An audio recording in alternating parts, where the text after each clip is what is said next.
Bueno, buenos días a todos. Hoy vamos a compartir estas disertaciones. Muchas gracias, Victoria, por la presentación. Estas disertaciones sobre queratosis actínicas y por qué son tan importantes que revisten en un motivo de consulta muy frecuente en la práctica diaria. Están representadas por proliferación de queratinocitos atípicos a nivel de la epidermis y clínicamente las vamos a ver como estas máculas, pápulas o placas que se cubren de estas escamas finas, adherentes sobre una base eritematosa, generalmente múltiples, muy pequeñas, hasta 2-3 centímetros de diámetro. Las vamos a ver en las áreas fotoexpuestas, sobre todo en la cara, en las orejas, cuero cabelludo, en el escote, y en la mayoría de los casos son más fácilmente percibidas por la palpación y al revisar al paciente, este refiere un dolor exquisito cuando las tocamos, ¿sí? La vamos a ver sobre todo en mayores de 40 años, en pacientes de piel blanca, ojos y cabellos claros, pelirrojos, que tienen esta historia de haber tomado sol a lo largo de toda la vida y son consideradas como un marcador de fotodaño. ¿Por qué son importantes también? Porque pueden desarrollar en su evolución o transformarse a un carcinoma escamoso. Según los diferentes estudios publicados, el riesgo de progresión es alrededor de un 10%, por lo que debemos tratarlas para evitar esto. En cuanto a la patogénesis, lo más estudiado, como les decía, es esta historia de exposición o de acumulación de radiaciones ultravioletas a lo largo de la vida. Este estrés oxidativo que provoca la radiación ultravioleta sobre el ADN, que va a generarse mutaciones y al fallar mecanismos de reparación del mismo, se va a conllevar al desarrollo de mutaciones a nivel de los queratinocitos, formando estas queratosis actínicas. También, no solo la exposición al sol, sino, por ejemplo, en la imagen que estamos viendo, es un radiólogo que hacía radiografías de niños y sostenía la cabeza con su mano y exponía en cada radiación a estos rayos X y desarrolló estas lesiones queratóxicas.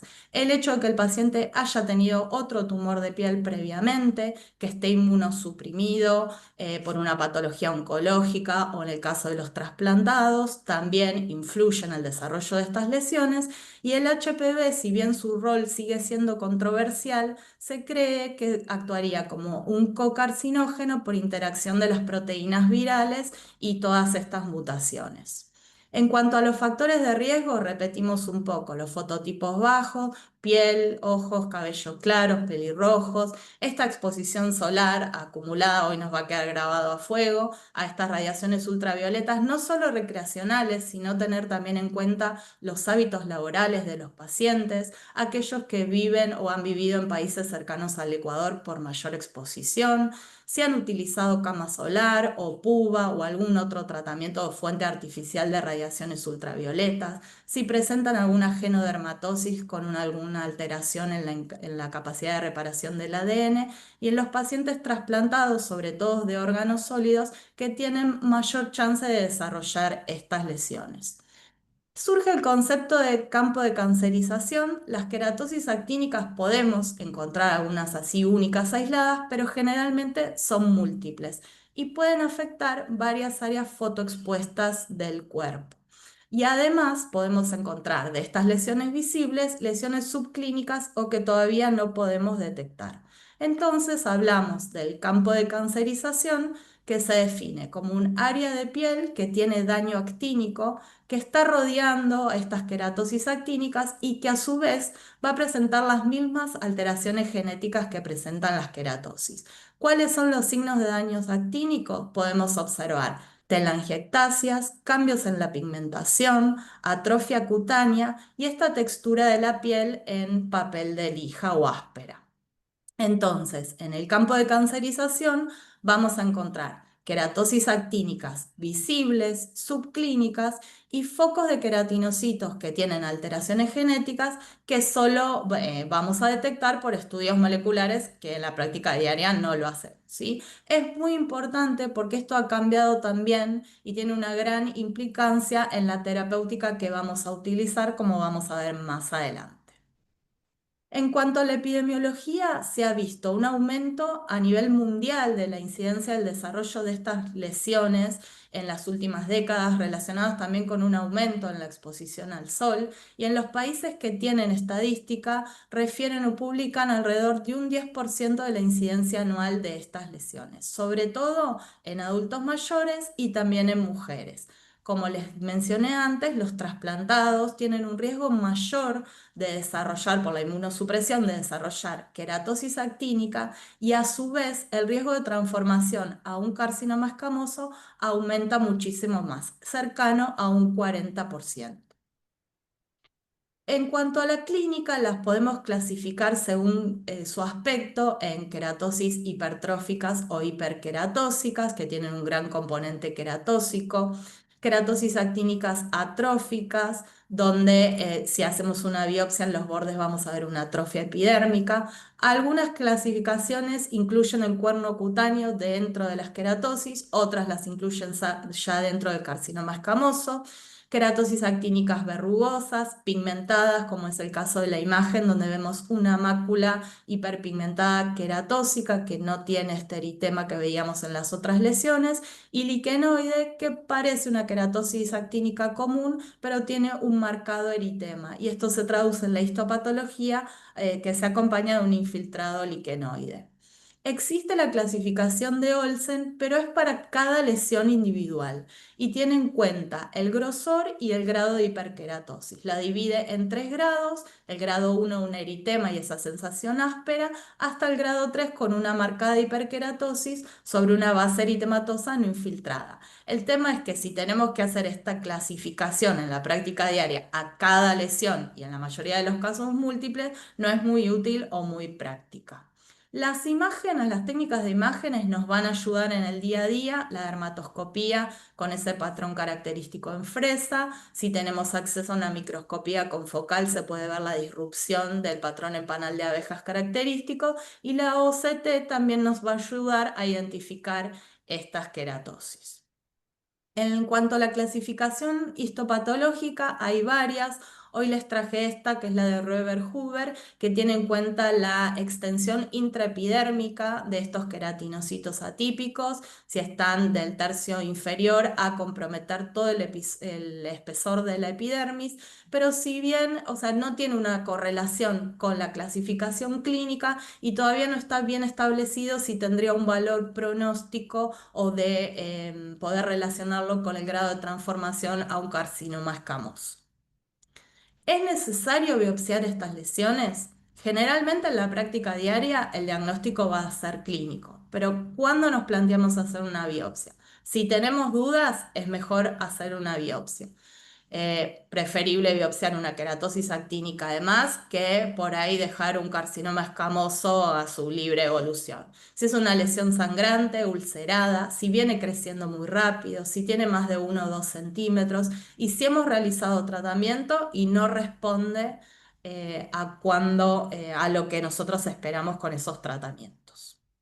Para ir finalizando, estos pacientes requieren un control dermatológico periódico. Tenemos que aprovechar cada consulta para indicar al paciente a qué prestar atención, no solo para las queratosis, sino para toda la piel, los cuidados generales y la fotoprotección, con todas las medidas que conocemos y el uso de protector solar, ya que va a ayudar a disminuir la aparición de nuevas lesiones y frenar la progresión de las lesiones ya existentes. Las queratosis actínicas constituyen un motivo muy frecuente de consulta en la práctica diaria, tienen un gran impacto psicosocial en nuestros pacientes, ya que están a la vista de ellos y de todos, y para evitar esta progresión al carcinoma escamoso y para que sigan desarrollando nuevas lesiones, requieren tratamiento que vamos a ver a continuación. Muchas gracias. Gracias, Romina, muy clara tu exposición. Entiendo que ahora seguimos con Sebastián. Ahora sí. Muy bien.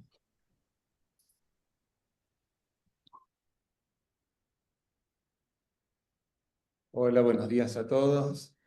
Bueno, vamos a empezar un poco con los tratamientos actuales que habitualmente realizamos en la práctica diaria. Bueno, el tratamiento, el objetivo principal y como bien dijo Romina anteriormente, es evitar la transformación o la progresión de las queratosis actínicas a un carcinoma espinocelular o escamoso invasor. El riesgo de progresión es variable, depende de las series que uno ve, pero está entre el 1 al 20%, en un promedio de un 10% aproximadamente. Y en cuanto al tratamiento hay que tener en cuenta diversos factores, como ser la localización, el número de lesiones, el área afectada, patologías o comorbilidades del paciente, si un paciente inmunosuprimido por distintas causas o trasplantados. Y otra cosa a tener en cuenta habitualmente es la adherencia que va a tener el paciente al tratamiento que le vamos a proponer. Por eso el enfoque del tratamiento debe ser un enfoque integral. Tenemos que tener en cuenta, por un lado, las lesiones individuales y por otro lado, si vamos a tratar campo de cancerización. Entonces, tenemos toda esta batería de opciones terapéuticas que iremos eligiendo de acuerdo a cada caso en particular. Bien, vamos desde la criocirugía, la cirugía, a veces retinoides tópicos, láseres como el láser de CO2 o Erbium-YAG, curetaje de las lesiones, o agentes cáusticos, inclusive predominantemente cuando son lesiones individuales. Después ya agregamos el tratamiento con las terapéuticas tópicas, las habitualmente utilizadas son con el 5-fluoracilo al 5%, imiquimod en sus distintas concentraciones, 3,75% al 5%, diclofenac sódico en ácido hialurónico al 2,5%, terapia fotodinámica, y estas son dos opciones más nuevas, digamos, la combinación del 5-fluoracilo tópico con el calcipotriol y la tirbanibulina, el 1%, que en la posterior charla se van a explicar con un poquito más de detalle. Muy bien, empezamos un poco con la criocirugía. En los últimos consensos, sobre todo el consenso europeo, eh, se considera la criocirugía como un tratamiento de primera línea cuando hay un número limitado de lesiones, es decir, para lesiones individuales o pocas lesiones. Como todos sabemos, se realiza con nitrógeno líquido, el tratamiento. El mecanismo de acción es cuando se realiza la aplicación, la formación de hielo extracelular. Este hielo extracelular penetra por ruptura de la membrana a nivel intracelular. Se forma hielo intracelular con destrucción del ADN y de las estructuras internas de la célula. Y además se suma el efecto de la isquemia celular por la trombosis de los pequeños vasos sanguíneos, lo que ocasiona necrosis del tejido tratado. Aquí es muy variable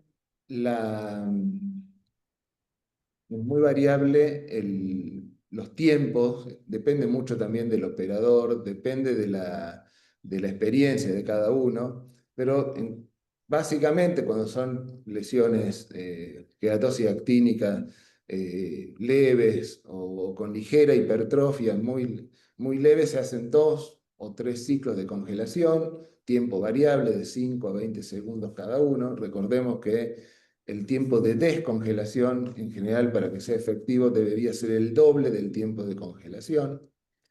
Y en las queratosis actínicas hipertróficas se sugiere primero descostrar con un curetaje o utilizando alguna crema con urea o ácido salicílico, a veces unos días, unas semanas previas antes del tratamiento crioquirúrgico. El rango de curación es aceptable, varía individualmente entre el 40 y el 80% aproximadamente. Lo que sí se sugiere es que la criocirugía más la terapia tópica es más efectiva que la crioterapia sola como tratamiento en los pacientes con queratosis actínicas múltiples o campo de cancerización. Muy bien, pasamos un poquito al 5-fluoracilo. El 5-fluoracilo es un antimetabolito, su mecanismo de acción lo ejerce a partir de la inhibición de la enzima timidilato sintasa.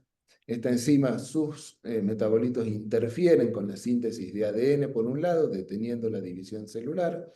Por otra parte, también inhiben la síntesis del ARN celular, y esto conlleva finalmente a disminuir la proliferación celular y promover la apoptosis, obviamente con la muerte celular. Muy bien, entonces es un tratamiento de primera línea en las queratosis actínicas múltiples y campo de cancerización. Hay distintas formas de usarlo, hay los distintos estudios, hay algunos que aplican una vez por día por 4 o 6 semanas, otros estudios lo hacen con 2 veces por día. Nosotros en nuestro medio habitualmente utilizamos este método de aplicación, que es 2 veces por día por 3 semanas. En general, siempre en una superficie menor a 25 centímetros cuadrados, ¿bien? Tanto de cuero cabelludo, del rostro, pero también puede utilizarse en otras áreas del cuerpo, como puede ser dorso de manos, en el tronco, etc. Debe ser aplicado generalmente con guantes o bien con un aplicador no metálico, como puede ser un hisopo o una pequeña espátula, y bien distribuido en una capa fina en la zona a tratar. Y, por supuesto, siempre recomendar la fotoprotección. Bueno, de los efectos adversos, el principal efecto adverso y a veces limitante del procedimiento es la irritación local. Como vemos en la imagen, es prácticamente muy frecuente que se produzca. Hay que explicarle bien al paciente esta situación. Nosotros generalmente acá en el hospital tenemos un preimpreso, un instructivo de cómo van a ser los eventos que va a tener el paciente, porque muchas veces o abandonan o discontinúan o no lo hacen correctamente el tratamiento al notar que produce esta irritación pensando que el medicamento les está haciendo mal. Entonces hay que advertirlos muy bien para que continúen y darles las pautas de alarma en cada caso.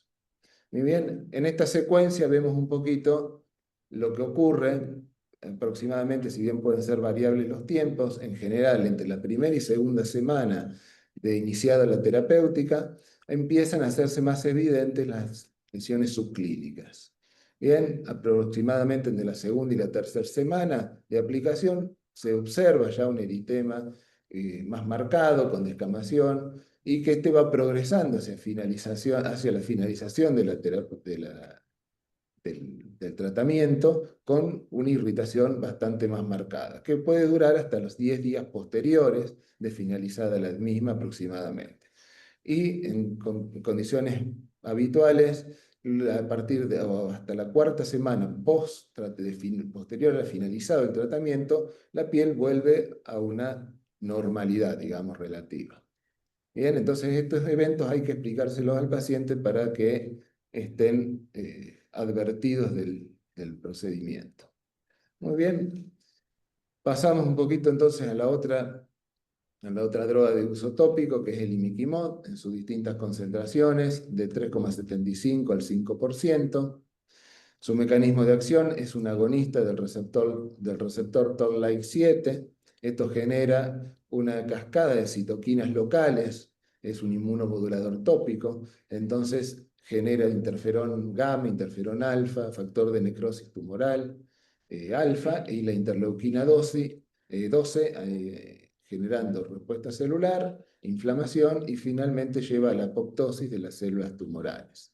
El tratamiento está indicado cuando hay múltiples queratosis actínicas con signos de campo de cancerización, preferentemente en las zonas de cuero cabelludo y rostro, y en lesiones no hipertróficas o hiperqueratósicas.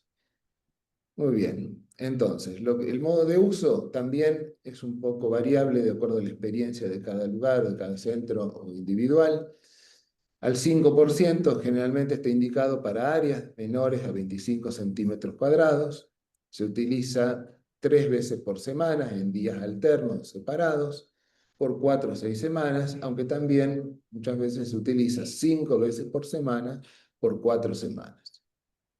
La concentración del 3,75% está aprobado para superficies mayores de hasta 200 centímetros cuadrados. La aplicación suele darse una vez por día, o sea, los 7 días de la semana, en ciclos que comprenden 2 semanas de aplicación y 2 semanas de descanso. Entonces, se hace un total de tratamiento de unas 6 semanas. Las tasas de remisión fueron aceptables y altas cuando se utilizó al 5%, durante 4 semanas y aún un poco mayores cuando se utilizaron por más tiempo, entre 12 y 16 semanas. En cambio, las tasas de remisión observadas con la concentración de 3,75 fueron menores. Y, por supuesto, con el 5% las tasas de recurrencia fueron más bajas. También aquí los efectos adversos son muy similares a lo que ocurre con el 5-fluoracilo. La irritación local es el factor predominante. Como dije anteriormente, hay que advertírselo al paciente. Puede haber impetiginización, sobreinfección sobre las lesiones tratadas. Y en este caso, con el imiquimod se agregan a veces síntomas gripales, cuadros similares a un resfrío común. Muy bien. Pasamos entonces a otra de las drogas que se utilizan, es el diclofenac 3%, generalmente viene asociado con ácido hialurónico al 2,5% en gel. El mecanismo de acción, todos sabemos que es un antiinflamatorio no esteroide, por lo tanto inhibe la enzima ciclooxigenasa 2 y reduce por lo tanto la síntesis de la prostaglandina E2. Tiene un efecto antiinflamatorio, antiangiogénico y proapoptótico. Está aprobada para tratamiento de queratosis actínicas agrupadas o campo de cancerización, con una aplicación habitual de 2 veces por día por 60 a 90 días. Sin embargo, las tasas de remisión completa fueron mucho más bajas que con las otras terapéuticas, fueron menores que con imiquimod, con 5-fluoracilo y que con la terapia fotodinámica, también con tasas de mayor recurrencia. La ventaja que se tiene con este tratamiento es que tiene un menor perfil de efectos adversos. Entonces, a veces se utiliza en pacientes que ya han hecho otros tratamientos y a veces por la incomodidad que les genera la irritación o que no lo toleran, hasta por una cuestión hasta estética, al tener menor irritación se los puede complementar o utilizar en esos casos, o como cuando uno lo quiere usar en mantenimiento, en pacientes con múltiples queratosis. Pero en general no es una droga de primera elección comparado con el imiquimod y con el 5-fluoracilo. Muy bien, pasamos un poquito a la terapia fotodinámica. La terapia fotodinámica consiste en la combinación de un agente tópico con un procedimiento físico. Bien, entonces, el agente tópico consiste en la aplicación de un fotosensibilizante que suele ser el ácido aminolebulínico o su éster, que es el metilaminolebulinato. Esto genera la formación de porfirinas fotoactivas, como la protoporfirina 9, que se acumulan en los queratinocitos displásicos. Esto expuesto a una luz de una longitud de onda adecuada, como puede ser la luz roja, luz azul o la luz natural o luz de día, genera una cascada de eventos que terminan determinando citotoxicidad y muerte celular específica en las células atípicas.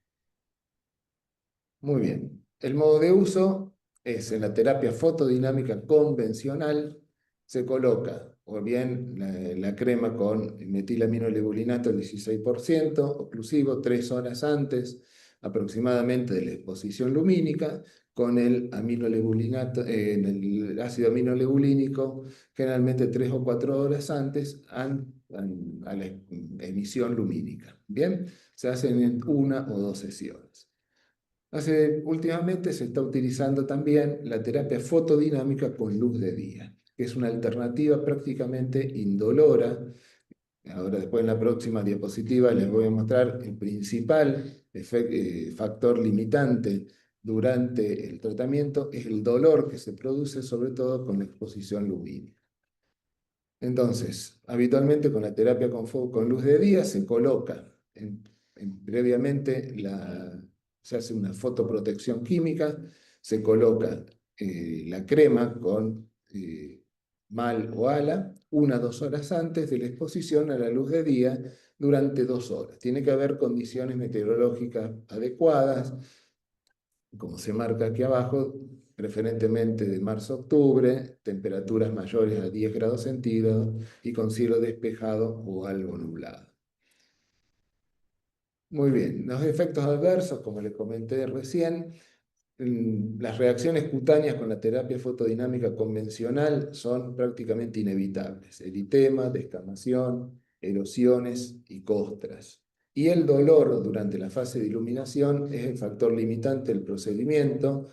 Yo la verdad que no he tenido mucha experiencia en esta técnica, pero sí he atendido pacientes que han realizado tratamientos con terapia fotodinámica y en todos la regla fue el dolor. Todos refieren al dolor. En algunos casos han sido hasta intolerables, que han debido abandonar durante el procedimiento el tratamiento porque no lo toleraban. Las ventajas entonces, como dijimos anteriormente, de la terapia fotodinámica con luz natural: es un mínimo dolor ausente, se pueden tratar grandes áreas y no requiere de una fuente, de una luz artificial y de una crema, que también tienen un costo económico, influye obviamente en el procedimiento. La terapia fotodinámica sí presenta altas tasas de remisión, tanto en las lesiones únicas como en campo de cancerización. Las tasas fueron un poco más altas, de remisión fueron un poco más altas con el ALA que con el MAL, y las tasas de recurrencia fueron menores. Fueron menores con ALA que con el MAL. Tanto con uno como con otro fueron igualmente eficaces cuando se realizó terapia fotodinámica con la luz natural. Muy bien, antes de finalizar y de concluir, vamos a hablar un poquito de la nicotinamida o niacinamida, que es una amida de la niacina o vitamina B3, que su efecto quimioprofiláctico lo realiza favoreciendo la reparación del ADN celular, reduciendo la inmunosupresión que ocasiona la radiación ultravioleta. Su administración es por vía oral, en comprimidos de 500 miligramos 2 veces por día, que se recomienda utilizarlo por al menos 12 meses en pacientes con campo de cancerización y queratosis actínicas múltiples, o pacientes que han tenido antecedentes de carcinoma espinocelular previo. Está comprobado en las últimas publicaciones que hay una reducción estadísticamente significativa del número de carcinomas espinocelulares o vasocelulares y de queratosis actínicas en los pacientes que han tenido antecedentes de un cáncer de piel no melanoma. Entonces se puede usar como un complemento, prácticamente no tiene efectos secundarios o adversos, complementando la terapéutica tópica. Muy bien, conclusiones. Para terminar, dijimos entonces que existen múltiples terapéuticas que se combinan en forma simultánea o secuencial. Sí está comprobado que tal vez las combinaciones logran tasas de remisión significativamente más altas que las monoterapias. Ahí tenemos varios ejemplos de combinaciones posibles, desde ya las terapias fotodinámicas con láser o con 5-fluoracilo y imiquimod, criocirugía más tratamiento tópico o viceversa, 5-fluoracilo seguido de criocirugía, o una de las más prometedoras actualmente, que es la combinación del 5-fluoracilo con el calcipotriol. Pero como dijimos, la decisión de combinar tratamientos debe individualizarse en cada caso, ya que muchas veces las monoterapias también logran una buena remisión o control de la enfermedad. Bueno, la elección del tratamiento entonces depende de varios factores, como dijimos en la primera diapositiva, y el enfoque del tratamiento debe ser integral sobre todo el terreno patológico y por las lesiones individuales. El objetivo principal es obtener la remisión, control clínico y evitar la progresión de las mismas hacia un carcinoma espinocelular invasor. Muchísimas gracias por su atención. Muchas gracias, Sebastián. También muy clara tu presentación y con muchas alternativas. Y bueno, ahora es el turno de la última disertación a cargo de Fernando Bilbao, que bueno, estará hablando de futuros tratamientos. Bueno, muchas gracias. Gracias por la presentación y la invitación. Para concluir con la disertación, voy a hablar un poco de los tratamientos futuros, y a eso me refiero con drogas que existen aquí en nuestro país, en nuestro medio, pero con combinaciones que aún no, y algunos tratamientos un poco más modernos.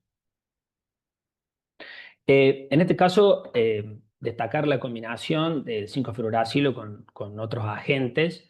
Ya explicaron bien el mecanismo de acción del 5-fluoracilo. En este caso, la combinación de esta droga con el calcipotriol al 0,005%. Sabemos que es un análogo sintético de la vitamina D3, que inhibe la proliferación de queratinocitos y que mejora la diferenciación de los mismos. Por eso es que se utilizan en patologías eritematos escamosas como la psoriasis. Y se probó esta combinación que no está disponible comercialmente en ninguna parte del mundo, por lo cual requiere la formulación por parte de un farmacéutico o de una farmacia especializada.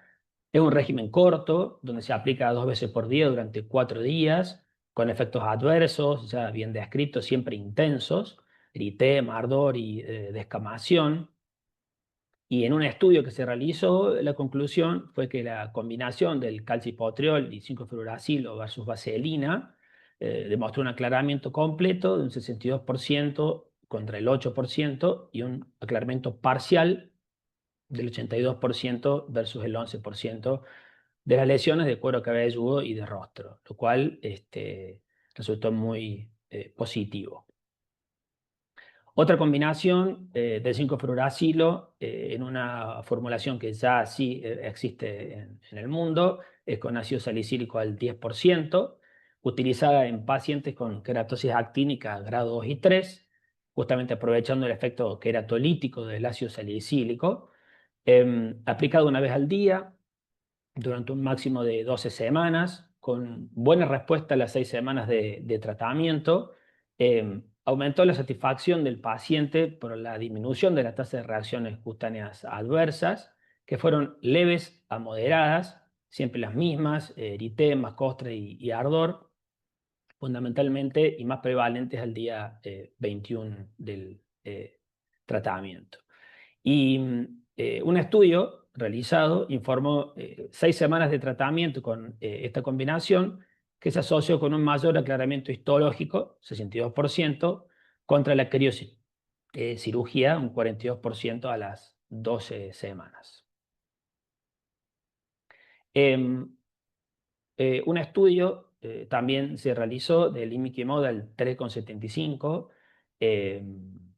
versus fluoracilo al 4%, que es una concentración que en nuestro medio no existe, en un estudio de rostro dividido, donde 2 áreas contralaterales simétricas de 25 centímetros cuadrados con un número similar de queratosis actínica fueron tratadas. A una mitad se asignó el tratamiento con crema de imiquimod al 3,75 y del lado contralateral de 5-fluoracilo al 4%. Y el número total de queratosis actínica de cada paciente fue evaluada al inicio y a los 90 días después de finalizar el tratamiento. También se evaluaron las reacciones adversas, la tasa de remisión, el resultado cosmético y la preferencia de tratamiento del paciente después de los 90 días, en los cuales no hubo superioridad entre ambos tratamientos, ni el tiempo de cicatrización de las heridas, ni el resultado cosméticos entre sí. Lo destaco este trabajo porque es una concentración de fluoracilo que en nuestro medio aún no existe. Entre las drogas nuevas, como bien mencionó el doctor Colombo, está aprobada en Europa la tirbanibulina al 1% en ungüento, que es un nuevo fármaco sintético que se dirige a la alfa y beta tubulina, cuya acción es inhibir la polimerización de la tubulina de manera reversible y dependiente de la concentración de la droga. A nivel celular, provoca la detención del final de la interfase en la fase de crecimiento 2 de la mitosis, cuando el ensamblaje de los microtúbulos permite la migración de material genético a los polos opuestos de la célula, lo cual muestra un efecto antiproliferativo y proapoptótico. Lo interesante de la medicación es que es una aplicación diaria durante 5 días consecutivos, un régimen realmente corto, indicado en queratosis actínica grado 1 de rostro y cuero cabelludo con una superficie máxima también de 25 centímetros cuadrados.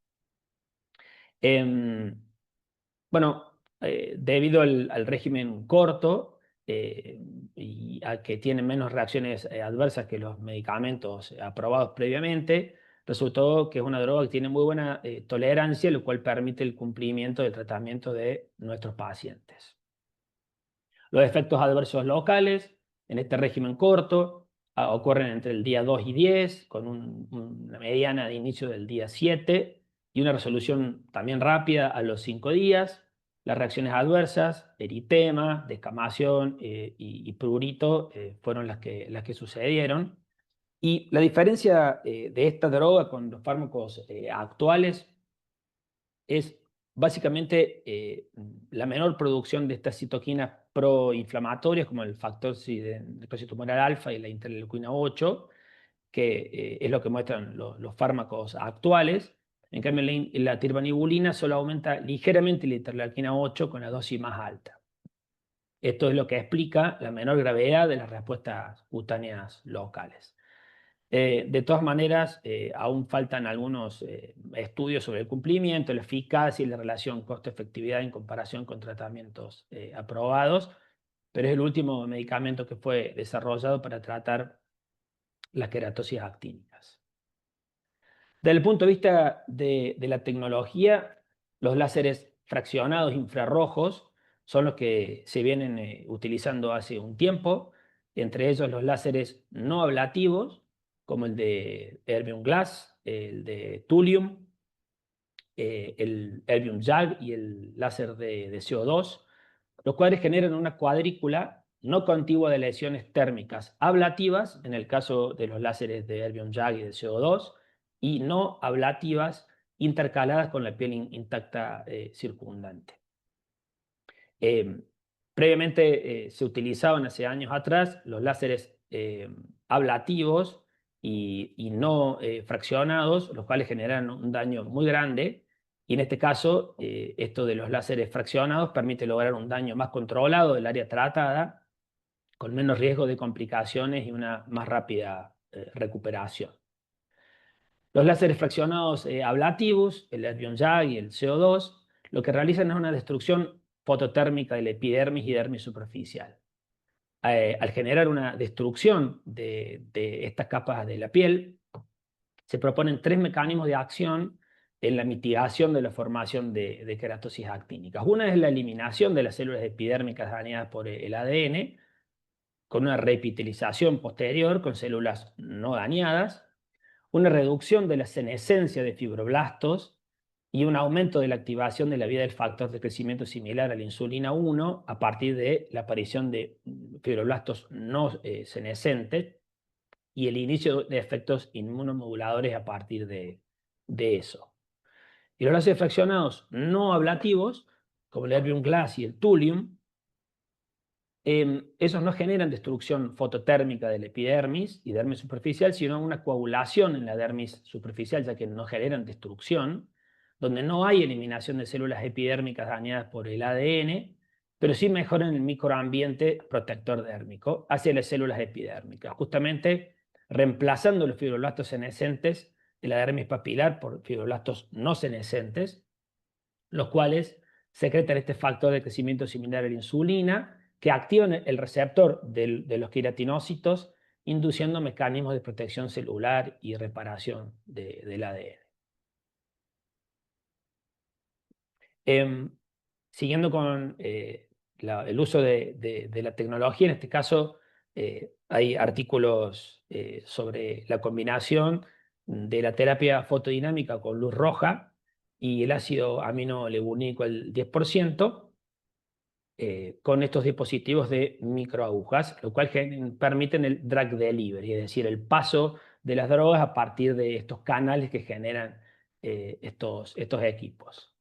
En un estudio se evaluó un pase de microagujas de 0,8 milímetros de profundidad en todo el rostro, luego se colocó un gel de ala al 10% en la cara y una incubación corta de 30 minutos sin oclusión, seguido de 10 minutos de iluminación de luz roja para hacer un tratamiento de campo de cancerización. Fue un procedimiento seguro y mucho mejor tolerado que la terapia fotodinámica convencional, con buenos resultados cosméticos en varios parámetros de calidad de piel, textura y la uniformidad del tono de la piel. La tasa de desaparición de queratosis actínica fue muy alta, a la semana 8 y permitió un tiempo de tratamiento mucho más reducido que la terapia fotodinámica convencional, con tiempo de incubación de hasta 3 horas. En el artículo lo que destaca fundamentalmente es la mejoría cosmética que genera también el tratamiento con este tipo de procedimientos, lo cual también empezó a generar motivación, porque evidentemente luego de cada tratamiento con cualquier procedimiento tópico, empezaron a ver hace tiempo el efecto anti-envejecimiento y el efecto positivo desde el punto de vista cosmético de estos tratamientos, en donde absolutamente todos, desde la tirbanibulina, el fluoracilo, el imiquimod, el diclofenac y la terapia fotodinámica, demostraron mejoras en la textura de la piel, en el aspecto de la piel, en la pigmentación, mejoraron la elastosis solar, arrugas finas, o sea, todos ellos mostraron una mejoría en el anti-envejecimiento a partir de tratamientos buscando mejorar las queratosis actínicas o el campo de cancerización. La terapia fotodinámica hasta acá es la que ha demostrado ser la más eficaz para combatir el fotoenvejecimiento con los mejores resultados cosméticos. Entonces, la situación que tenemos en el consultorio, esto que explicaba bien el doctor Colombo, es que las reacciones adversas están presentes siempre y esas son las que es lo que dificulta la adherencia al tratamiento por parte de nuestros pacientes, en donde en la foto de la izquierda vemos un resultado positivo, porque nosotros lo que buscamos en nuestros pacientes es justamente este punto final en el tratamiento, lo cual resulta un tratamiento exitoso para nosotros.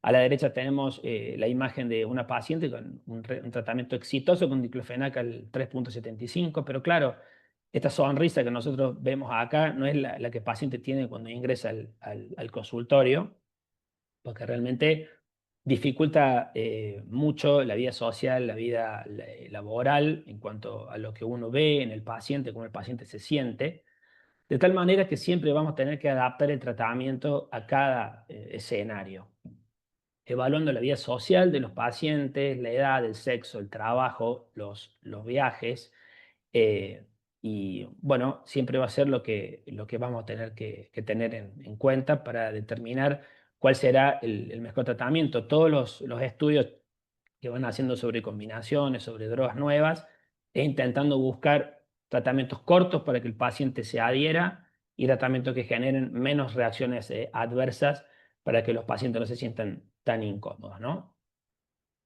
Y acá quería destacar un poco cuál es el rol del dermatólogo en esto de encarar la salud de la piel fotoexpuesta, ¿no? Y intentar pensar en qué nos diferenciamos cuando hablamos del fotoenvejecimiento facial.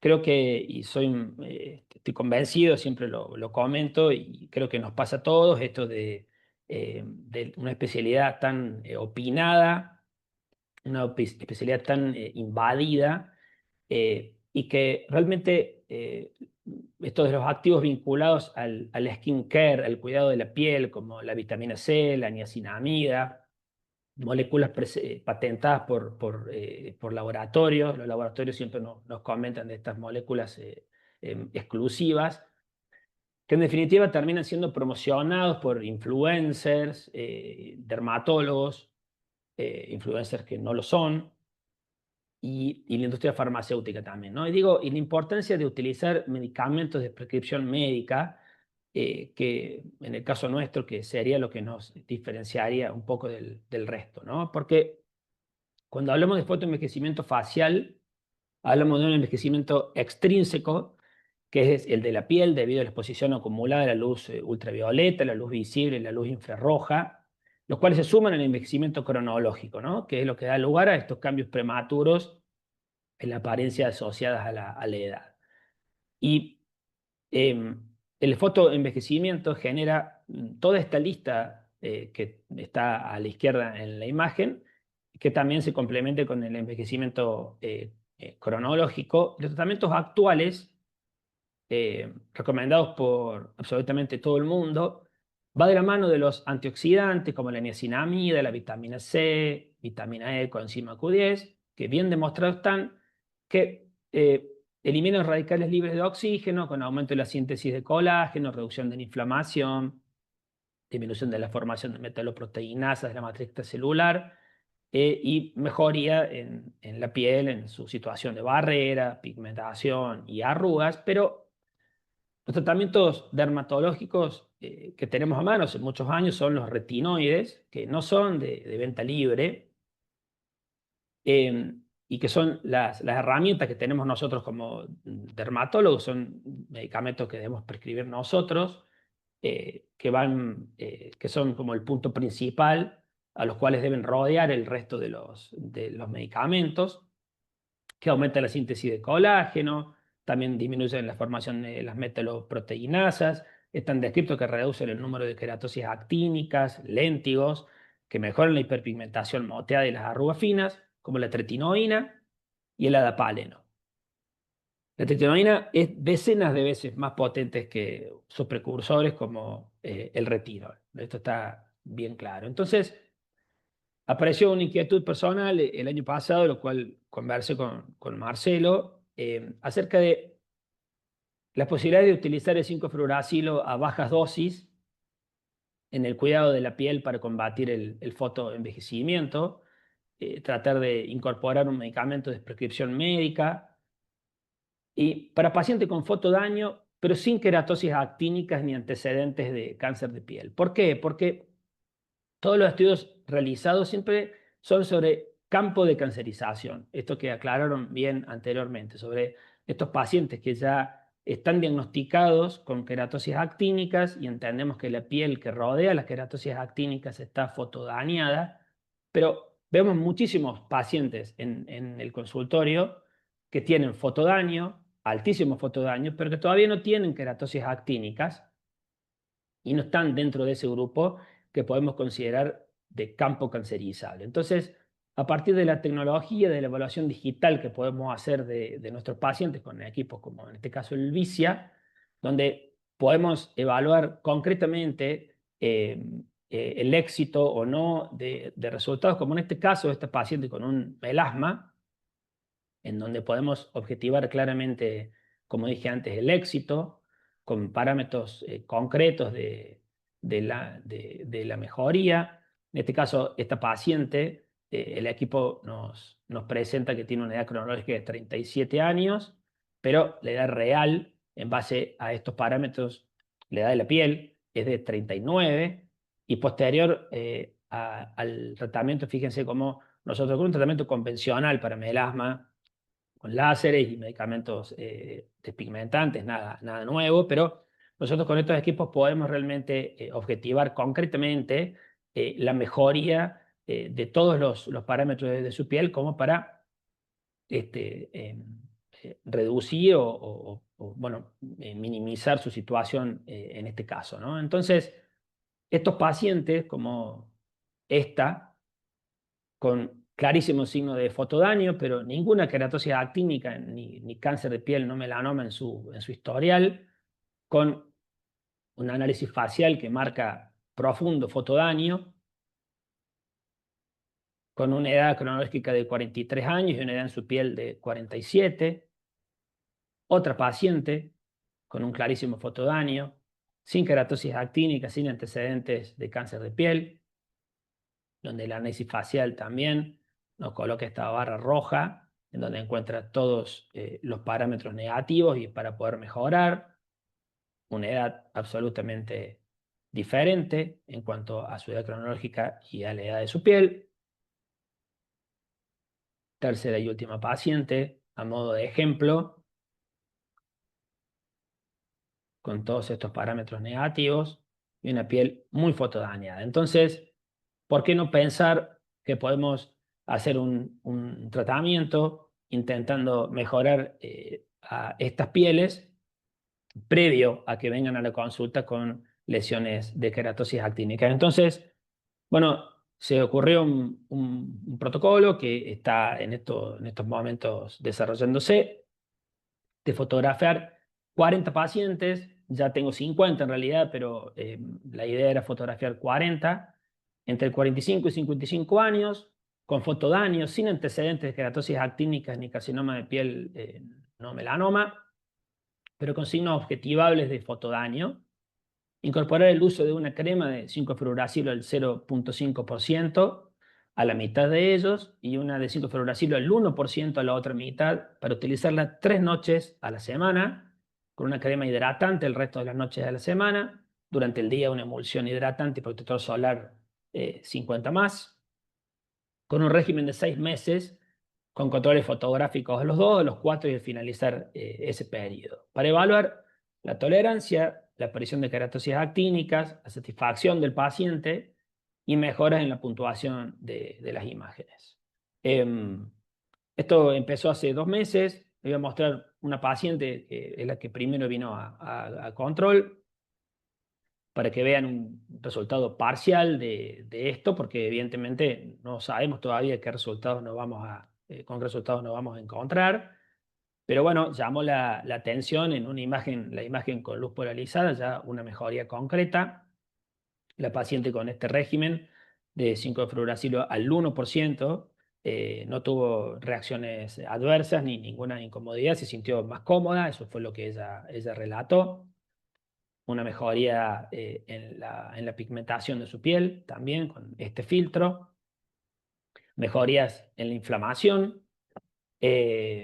Y bueno, no sé si Marcelo después quiere hacer algún comentario al respecto, pero era para comentarle algo que estamos haciendo y que esperemos lleguemos a un buen fin. Fíjense la imagen del perfil derecho. También se nota una mejoría con 2 meses de tratamiento. Lo mismo en el aclaramiento de la piel, se nota acá en la zona frontal mucho más. Y en la inflamación de la piel con el filtro de RBX, que es el que nos muestra justamente la vascularización de la paciente. Bueno, muchas gracias. Muy bueno, Fernando, muchas gracias. Bueno, las presentaciones realmente han sido muy claras, muy ordenadoras y bueno, estamos muy agradecidos por el tiempo y la dedicación que han puesto en esto. Me gustaría ver si hay alguna pregunta por ahí dando vueltas, a ver si alguien tiene alguna duda, algo que quieran resaltar o algo en lo que les interesaría profundizar. Yo no veo en el chat por el momento preguntas, pero yo habilitaría los micrófonos por si alguien quiere hacerlo en forma a viva voz. Podés, Victoria, desde A tu ver si puesto, y si puedo. no, el que quiera hablar, por favor, se desmutea y, Claro, sí, sí, sí, perfecto. y hace llegar la pregunta o la hace llegar por escrito al chat y se las vamos transmitiendo a los oradores. En el mientras tanto, bueno, nuevamente agradecer a la generosidad y de compartir sus conocimientos, tanto para Romina, la doctora Cosani, el doctor Colombo y el doctor Bilbao. Han sido muy generosos y muy claros en sus presentaciones, así que lo agradecemos. Y por supuesto agradecer a todos los que están participando de este seminario de actualización sobre queratosis actínicas y campos de cancerización. Ahí, bueno, hay algún comentario, pero agradeciendo las presentaciones. No sé si hay alguna pregunta, algún comentario o alguien tiene alguna experiencia que quiera compartir con todos los acá presentes. Respecto a lo que comentaba Fernando de este estudio que está llevando a cabo con concentraciones más bajas de 5-fluoracilo tópico, justamente para minimizar o mitigar ese problema de adhesión y los efectos colaterales de este tipo de de tratamiento, que es el gold standard a nivel internacional. Bueno, estamos trabajándolo y en cuanto tengamos las conclusiones seguramente van a ser divulgadas y comentadas en los ámbitos científicos y publicadas en revistas con evaluación de pares, así que, pero bueno, los resultados son muy alentadores, pero obviamente, como corresponde por el método científico, hay que esperar a tener los resultados y aplicar las estadísticas y llevarlo a, a algo publicable y divulgable. Ahí hay una pregunta de Karina que pregunta, bueno, dice, doctor, entiendo que es al doctor Bilbao, dice, utilizó 5-fluorouracilo en concentraciones bajas en pacientes con melasma, y si así fuera, ¿cómo fue el resultado parcial? Eh, Muy buena la pregunta. La verdad que no, pero es algo que me tiene con cierta inquietud. No sabría explicar exactamente por qué podría tener un efecto positivo en el melasma, pero siempre digo, ¿por qué no? Estuve pensando justamente en probarlo en pacientes con melasma. Realmente todos sabemos lo dificultoso que representa. Las imágenes que mostré de una paciente con melasma era justamente para que podamos ver lo interesante de este equipo de Vicia en este caso, como para que podamos juzgar y evaluar un tratamiento tópico o un tratamiento con tecnología. Yo con ella no apliqué este esquema, fueron tratamientos convencionales, pero es muy buena tu pregunta y es algo que me tiene inquieto también porque es probable que podamos encontrar resultados positivos también en el melasma, digamos, ¿no? Fundamentalmente está claro que el melasma tiene un proceso inflamatorio el cual podría ser mitigado y podríamos encontrar buenos resultados. Es algo que quiero probar, esa es la realidad, pero todavía no lo hice. Bien, bien. Después hay comentarios, la doctora Boico comenta lo bueno de la charla y que es un tema muy importante y muy frecuente en la práctica de la consulta diaria. A mí me gustaría preguntar, no solo a los expositores del evento, sino a todos los participantes, ¿cuáles son cuál es la realidad en el consultorio frente a digamos, a este presente fotodaño permanente y cada vez más detectable en pacientes más jóvenes? Digo, uno habla muchas veces de la queratosis y muestra fotos de pacientes muy añosos, con lesiones ya muy importantes y demás. Y creo que puede ser una buena oportunidad empezar a pensar en tratar, como ya han comentado los expositores, pacientes más jóvenes, donde todavía no hay lesiones tan importantes, con el objeto de ir eh, reduciendo, mitigando la progresión a carcinomas escamosos.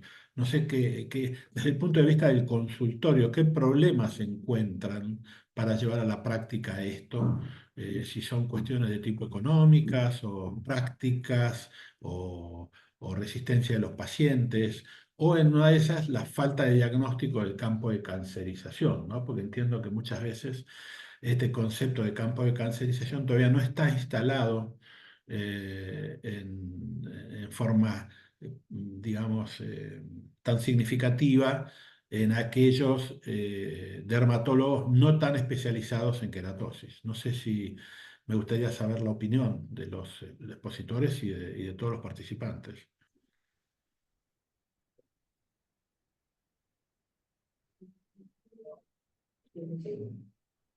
Sebastián.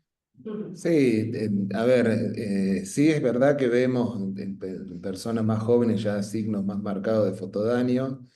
Eh, con- Como sabemos, a veces cuando uno, con el concepto de campo cancerización, a veces con los tratamientos, cuando detectamos algunas queratosis actínicas y empezamos el tratamiento tópicos generalmente, se ponen en evidencia lesiones subclínicas. Entonces, tenemos que elegir bien a cada paciente. Yo creo que en la práctica de EA se ve cada vez a menores edades. Así que bueno, es cuestión de tenerlo en cuenta y obviamente, como dijimos anteriormente, el objetivo es prevenir la progresión a un cáncer de piel. Bien. Hoy por hoy se consulta bastante, por suerte, ¿no? Porque el tema, desde el punto de vista inclusive del control anual de los lunares, por ejemplo, que en realidad no es solamente de los lunares, y eso hay que aclararlo siempre al paciente, de que las lesiones, muchas veces las lesiones que se malignizan, aparecen sobre piel previamente sana o hoy sana, y no se sabe, por eso se aconseja un control anual. Las consultas se están realizando. ¿Bien? El tema es tratar de seleccionar al paciente y eventualmente si requiere tratamiento y ver qué opción terapéutica es la más conveniente. O el control más estricto, por supuesto. Muchas gracias, Sebastián. Oh, perdón. Sí, Fernando. Yo tengo una opinión con respecto a lo que consultaste. Yo creo que no está incorporado en la gente, es lo que yo noto en mi consultorio, la consulta sobre el fotodaño. Es decir, hace muchos años que está incorporado esto de utilizar protector solar diario, protectores solares que ya vienen con color y que vienen y demás, pero la gente que viene y comenta que usa protector solar diario es porque piensa en las arrugas, es decir, es como que se puso como de moda, por así decirlo, y se hizo un Vox Populi el tema de que usar protector solar en el rostro disminuye la presión de arrugas, que es como la preocupación, digamos, que tienen, ¿no? Después, en cuanto, entonces, y yo calculo que les habrá pasado a todos, que vienen personas que les cuentan que se ponen factor 50 alrededor de los ojos y se ponen 30 en la cara, porque evidentemente está buscando que el 50 haga algo aquí con respecto a la arruga. Creo que esa es como, digamos, la conciencia que se tiene, ¿no? Con respecto al protector solar. Después, cuando un paciente tiene manchas, no tiene bien claro y cree que sí, que son por el sol, pero como hoy tenemos técnicas de luz pulsada, de láser Q-switch y demás que van a tratar las manchas, en realidad, vienen a buscar eso. Lo que pasa es que cuando un paciente tiene arrugas, tiene manchas, tiene telangiectasias y tiene 40 años, tiene fotodaño. Entonces, insisto ahí en esto de la importancia de que nosotros como dermatólogos recalquemos eso en la consulta para poder diferenciarnos a la hora de hacer una terapia, en este caso tópica, porque tampoco es necesario que tengamos tecnología para tratarlos, pero sí saber utilizar y recalcar los medicamentos de prescripción médica que nosotros tenemos, aclarándole a los pacientes que la arruga, la telangiectasia y la hiperpigmentación de la piel tienen que ver con ese fotodaño.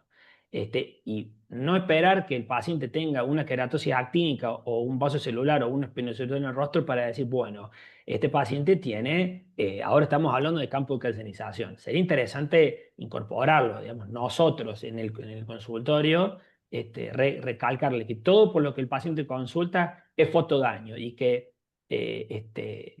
su cuidado personal diario del rostro y del escote también, que es el sitio que está súper afectado, tienen que incorporar estos activos de nuestra prescripción, ¿no? Muchísimas gracias por sus comentarios.